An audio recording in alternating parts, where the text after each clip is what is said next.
дейміз бәріміз көрерменмен бірге айтамыз, айтамыз, жарайсыңдар деп. Ал болды, кеттік. Жарайсың. Ал көрейік. Үнемі естіп жүрген сөзіміз. Астаналық Ренат Елубаев, француз суретшісі Паскаль Праттың картинасын қалай салды? Жұмулы көзбен, екі аяқпен, егімен. Жұмулы көзбен. Мұндай таланттылар да бар негізі. Бар Біз де бір айтып қояйық, кішкене бағана бізге де. Жоқ, жұмылы көзбен жаңа бірден ұстап, сөзді кітап оқитын адамдар бар, оны білемін. Енді қараңыз, ана жігіт тұр суретші, жаңағы Паскаль деген суретшінің туындысын алдындағы Рахман аға, картинаға. байдың балдары ақшалар көп қой. Сіздерге қайсы қызық болса, қай жаңағы Жоқ еді ол ақша көп деп те өйтіп сөйлей бергенмейді. Ақша керек қой, бәрібір.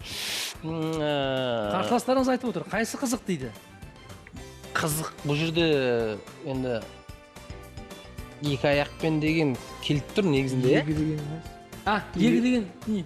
Мына жерге енді қалай байлайды екен ана қылғаланда? Оны әзіл жауап ол. Ол әзіл жауап. Ол осы сұрақты ойлап тапқан кісі байлап қойып салватқан түрін көрсең, бұл қызық екен бағдарламасы.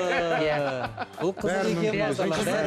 Қызық болсын деген сияқты. Бірақ көзбен жұму деген енді көздің үстіне мұрын салып жіберіп. Жоқ, көзбен жұму да болады. Қателесіп қалмаса. Оны немен салды екен? екі аяқпен деп ойлаймын. Екі аяқпенге тоқтаймыз ба? Не істейміз? Аян, көзді жұм. Көзді жұмып деген істейміз ба? Көзді жұмып болсын. Тұныштық, көріп тұм. Көзді жұмып болсын. Көзді жұмып болсын, Бір, көзді жұмып. Көзді жұмып. Жақсы, қабылдайық, дұрыс жауабын көрейік. Ресейдің ерекше адамдар шоу бағдарламасында астаналық суретші Ренат Елубаев жеңіске жетті. Ол француз суретшісі Паскаль Праттың туындысын қиықтар арқылы есінде сақтап, қайта салып шықты. Көзі жұмулы күйінде сурет салған Ренат 5 минут ішінде ерекше талант екенін көрсетті. Бұл картинаны, Паскальдың картинасын бұл жігітке айдан анық қойып қойған жоқ. Әр түрлі бөлшек және ол қозғалып тұрды. Соның ішіне көріп үлгеріп, соны салып. Талант қой. Талант.